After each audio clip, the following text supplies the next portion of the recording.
Ria TV, True FM. Say Ria TV, True FM. On Ria TV, into True FM 96.1.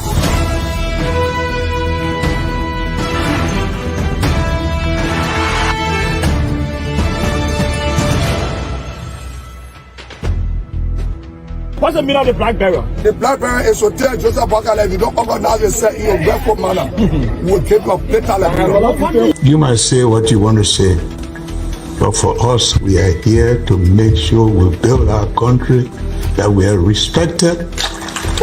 We have donors that are coming because of the confidence.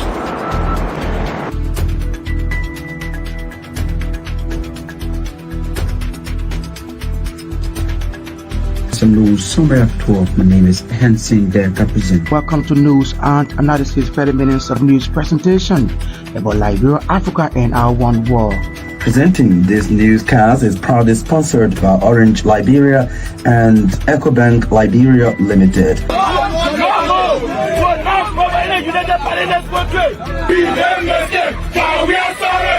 How is life after the presidency? But before the presidency, the same life, that's what you see. I live a different life. You know, when I was not president, this life, that's what I live, you know, with my family and Good evening, RCR News Bulletin at 7. My name is Marka Davis. In the headline, Supreme Court of Liberia places stay order on President Joseph Boakai's executive order number 126, creating the Asset Recovery Team. Ministry of Transport shows its commitment to developing a zero-emission vehicle policy as means of boosting the Liberian transport sector and fighting climate change. Ahead of the launch of the second round of nationwide polio vaccination this Friday, UNICEF country representative Andy Brooks alarms over the deplorable situation with children in Liberia. And of the home front, at least 150 people are feared dead in a massacre in central Sudan, blamed on the Rapid Support Forces, the paramilitary group fighting the ME army in Sudan. Those are the headlines. Now the news in detail. The Supreme Court of Liberia has placed a stay order on President Joseph Boakai's executive order number 126, creating the Assets Recovery Team. The High Court June 4, 2024 action, according to RCR judicial correspondent, was triggered by a petition filed by the Gracious Right Incorporated, questioning the constitutionality of the president's order that gave birth to the Assets Recovery Team. As a result of Gracious Right's petition, the High Court has mandated the Justice Minister to appear and file his return on or before June 10, 2024 to the full bench of the Supreme Court to show cause why the petitioner's petition should not be granted. The court also stopped all proceedings or actions on the Liberian leader's executive order until the matter can be disposed by the court as provided by law. Following the court's order, the head of the Assets Recovery Team, Councillor Erin Martin, on Thursday told RCR judicial correspondent that he is not deterred by the court's decision, adding he will join the Attorney General and proceed to the Supreme Court to defend the president's order. Councillor Martin cited Chapter 2, Article 5C of the 1986 Constitution as the legal reliance in defending the Liberian leader's executive order. The Ministry of Transport has assured its commitment to developing a zero-emission vehicle policy as means of boosting the Liberian transport sector. Speaking Thursday at the launch of Leapfrogging to E-Mobility Acceleration Partnership Project, the Director for Climate Change and Environment at the Ministry of Transport, Spencer Taylor, assured the government's commitment to developing a zero-emission vehicle policy that will propel the transport sector into a cleaner, greener, and more sustainable future. Taylor, who proxied for Transport Minister Salif Tyler, said the policy, when adopted, will serve as a major boost in the Ministry of Transport joining towards a fossil-free, sustainable, and environmentally friendly system. For his part, giving the overview of the project, Leap Network Vice President Carlos Hayes has stressed the need for urgent transition towards cleaner energy sources, which he said will serve as an easy access for transportation. According to him, the LEAP Network Accelerated Project seeks the commitment of major stakeholders to participate in the process of the policy adoption. The one-day workshop was held under the theme Promoting Sustainable Urban Mobility and Zero Emission Vehicle Adoption in Liberia. It was held at the Monrovia City Hall and brought together stakeholders and practitioners in the energy and transport sectors. Ahead of the launch of the second round of nationwide polio vaccination this Friday, the UNICEF country representative Andy Brooks has alarmed over the deplorable situation of children in Liberia. According to Brooks, over half of the children in Liberia are not in schools, noting that the number of children dying after birth continues to increase while teenage pregnancy is on the rise. Brooks made the assertion recently in Painesville when UNICEF Liberia officially launched the End Polio campaign. He said the campaign, which was launched by Ghanaian soccer legend Michael Essien recently, will ensure that every child under the age of 5 is vaccinated and protected from polio. Meanwhile, UNICEF Goodwill Ambassador Michael Essien has urged Liberian parents to ensure that their children are vaccinated in order to prevent the spread of the polio virus. The former Chelsea and Ghana superstar spoke recently at the SKD Stadium in Painesville, where he featured in a Kick Polio Out of Liberia campaign march. Hussein also called on the government and politicians to get involved with the fight against the deadly polio disease. The executive director of the Institute for Research and Democratic Development, or ARED, Dan Saye, has termed as troubling Sethi Brothers' request to have monopoly over the country's steel industry. Saye said it is frustrating to know that the economy over the time has put local businesses aside while foreign businesses have taken over. According to him, the request by Sethi brother to have monopoly over the country's steel industry is troubling for the economy. Speaking to reporters at his office on Thursday, Sai noted that the decision should not be given consideration. The ARED executive director added that the act is unfair and counterproductive towards strengthening the economy once accepted by the Liberian legislature. You are listening to a bulletin of news from the News and Current Affairs Department here at the Renaissance Communications Incorporated. This newscast is sponsored by Orange Liberia and EcoBank Liberia Limited. In more news, the Margibi County Detachment of the Liberia Drugs Enforcement Agency has arrested a woman aged 20 with illicit drugs valued about 54,000 Liberian dollars. Promise Matali was arrested on Wednesday with narcotic substances including cocaine, 14 wraps of heroin, and 139 wraps of kush. LDA commander in Margibi County, Alex Flomo, disclosed that Promise Matali was arrested during regular patrol in the Logantown community in Kakata City. Commander Flomo said the suspect is currently undergoing investigation pending court trial. According to him, suspect Promise Matali has admitted to selling illegal drugs for the past 3 years.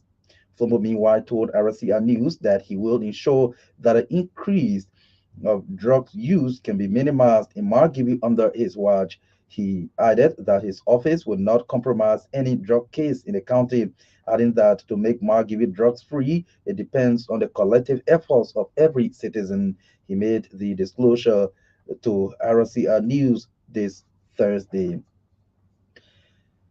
The Riverside Citizen Union has set this Saturday, 8th June, as the date for the induction of officers elect. The pending inauguration comes as a result of the elections held in May that saw the end of the Henry Soma leadership. According to a press release, those expected to be inducted include Alfred Nyenaso, Chairman, Maxwell Nyongwe, Co-Chair for Administration, and Abel Ziga, Co-Chair for Operations. Others are Ezekiel Weah, National Secretary General, Darlington Boyer, Assistant Secretary, Henfo Titi Logan, Financial Secretary, Titi Reeves Brown, Treasurer, and Daniel Carr, County Coordinator. The release noted that the event will be graced by some permanent citizens, including the Legislative Caucus, as well as sons and daughters of Riverside County. Those expected to grace the occasion include Senator Wellington Javon Smith, Senator Bill Twawe, Senator Melvin Snow of that's Erin Snow of Bomi County, Representatives Steve Tikwa and Alex Grand, Councillor Alexander Zoe, former Public Works Minister Ruth Coker Collins, P. Gaswa Jackson, Auditor General, Republic of Liberia, and former Defense Minister Daniel Ziaka, amongst others. The 16th Judicial Circuit Court in Bapolo County has acquitted two defendants on allegation of murder. Defendants John Siwo and Francis Johnny were acquitted on Thursday by Judge Wise A. Wise during a bench trial. Judge Wise's June 6th ruling, according to RCR judicial correspondent, claimed that the pieces of evidence adduced in court by prosecuting lawyers were weak and empty to convict the defendants for the crime murder. Our judicial correspondent further said that defendants John Siwa and Francis Johnny broke down in tears when their acquittal verdict was announced by the court after 2 years in prison. The two defendants were among several persons indicted by the government of Liberia for allegedly killing one John Yasia on September 27, 2023 in Bumbo Village, Bapolo County. Former Deputy Presidential Press Secretary Abel Plaki has blamed the filthiness of Margibi County to individuals in key positions obstructing the confirmation of nominated local officials by President Joseph Boakai. Speaking Thursday to RCR News, Plaki said the action by some permanent citizens of the county to stand in the way of individuals that are expected to run the affairs of the county circumvent the president's constitutional mandate. It can be recalled President Joseph Boakai nominated over 50 persons to steer the governmental affairs at the local level in Margibi and other counties. But according to Abel Plaki, besides the county superintendent, all those who were nominated are yet to be confirmed by the Liberian Senate, something he termed as hindrance to development in the county and an affront to the office of the president. Plaki is meanwhile calling on the Liberian Senate to speedily confirm those nominated by the president, thus calling on those attempting to obstruct the president's decision to desist. Out of Liberia now, at least 150 people are feared dead in a massacre in central Sudan, blamed on the Rapid Support Forces, the paramilitary group fighting the main army in Sudan. The rebels have been battling over control of the country for more than 13 months. The RSF has not commented on the accusations, but on Thursday boasted of attacking two army positions. Footage circulating on social media after Wednesday's raid showed dozens of bodies wrapped in white straws, prepared for burial in Wa Anora in Jazeera State. That video was filmed by activists from a neighborhood resistance committee, part of a network of local groups across the country which back a return to civilian rule in the country. The Madani Resistance Committee said it was now waiting for a confirmed tour of the dead and injured. The circumstances of the killings remain unclear. It is alleged the village was attacked twice by the RSF fighters on Wednesday. Hafiz Mohammed from leading human rights group Justice Africa Sudan has told the BBC that many more people are still missing, but that it was difficult to count all the dead because RSF elements are still around the area looting. To end this bulletin of news, a recap of the top stories we followed. Supreme Court of Liberia places stay order on President Joseph Boakai's executive order 126, creating the Access Recovery Team, thereby putting a halt to all activities of the team. Ministry of Transport assures its commitment to developing a zero-emission vehicle policy as means of boosting the Liberian transport sector and promoting the fight against the impact of climate change in the country.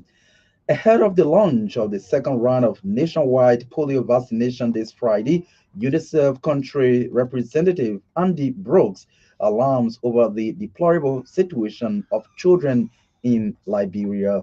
And of the home front, at least 150 people are feared dead in a massacre in central Sudan, blamed on the Rapid Support Forces, a paramilitary group fighting the Me Army in Sudan. That's RCR News Bulletin at 7. My name is Maka Davis.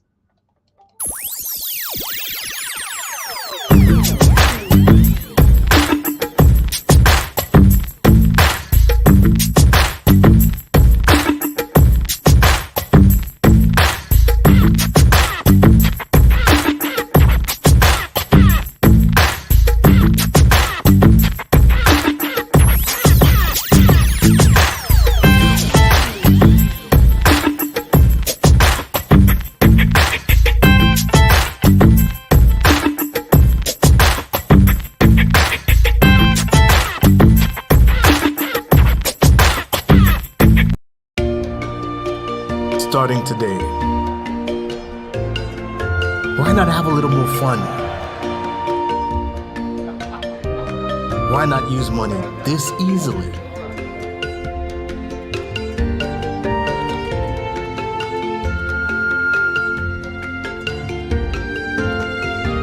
Why not get even closer to family?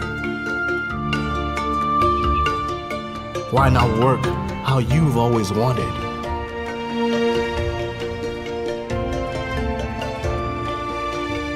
Fun, money, family, work. No network keeps you connected to it all, quite like Orange. It's all about what matters to you.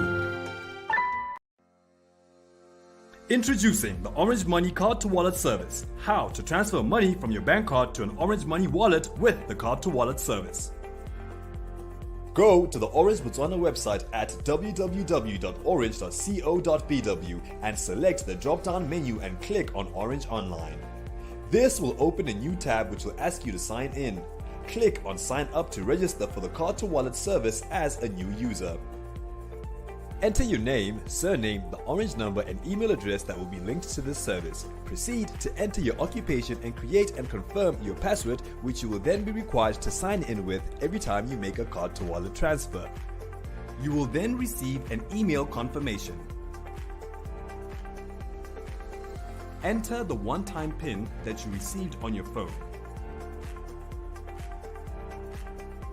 Click on the email confirmation link to finish off the registration.